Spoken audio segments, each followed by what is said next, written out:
आई वहिनी आल्या ग. बरं झालं बाई आलीस.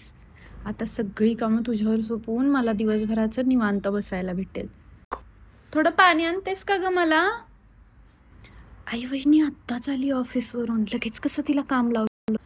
अगं ती आली आहे ना ऑफिसवरून, आता तिला सांग लाडू बनवायला, बनवून टाकेल ती फटाफट. एकच भाजी बनवेल पण अख्खा किचन ओटा खराब करून टाकेल. कुठे काय ठेवलंय माहिती तरी असतं का तिला? म्हणावी अशी चव सुद्धा नाही हिच्या हाताला, पण सुनेला त्रास देते असं म्हणतील लोक. दमून आली आहे तर काय आमच्यावर उपकार थोडी केलेत. दिवसभर ऑफिसमध्ये बसूनच तर असते.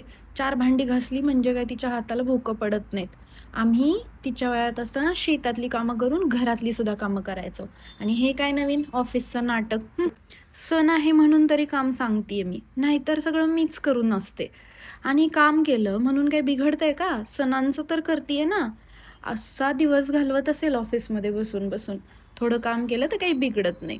आणि सगळं असं पण इंटरनेटवर, आणि मी शिकवलंय तिला.